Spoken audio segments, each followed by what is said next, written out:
5 years removed from the worst of the Great Recession, job creation, economic growth, and other key economic indicators are not where they should be, but they're headed in the right direction. The private sector has created 7.5 million jobs in the last 42 months. Jobless claims are at a 5-year low, and consumers feel more optimistic about the economy than they have at any point in the last 5 years.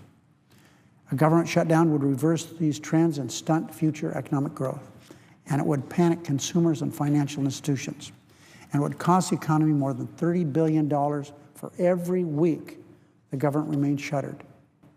By a margin of 3 to 1, all Americans recognize that the plan is senseless.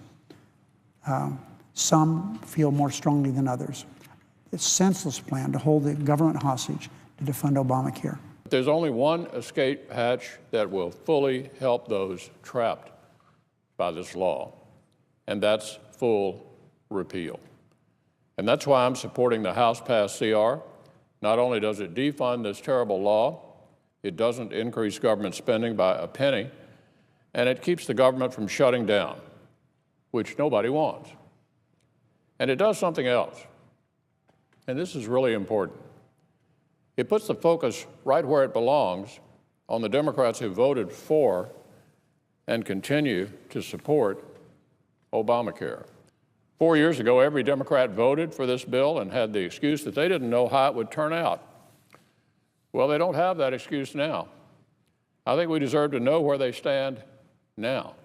CNN, CNBC, separate polling show 59, same number in both polls, 59% of the American people support Obamacare.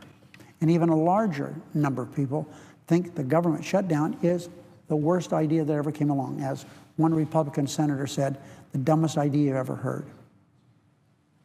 So imagine, Mr. President, their reaction, the American public, once they see the dark economic outcome of a shutdown.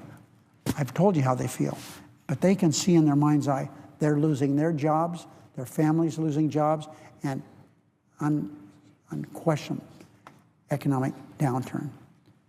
Everybody knows where Republicans stand on this issue. We may be divided on some things. We may not always agree on tactics. But on the question of repealing Obamacare, we're totally united. This law should be defunded. That's what the House bill does.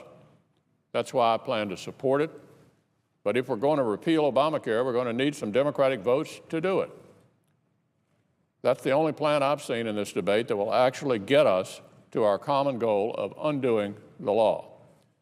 For the sake of our constituents, we need to unite to achieve it. So this morning, I'd like to make a plea to our friends on the other side.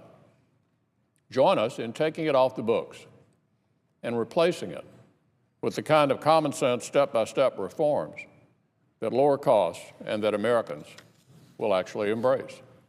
Mr. President, the American people at least deserve this, that we work together to get things done. And I would hope that with this crisis facing us, we can put all our obsessions about health care and Obama getting reelected and are still controlling the Senate behind us and move on, Mr. President, to do good things for our country again.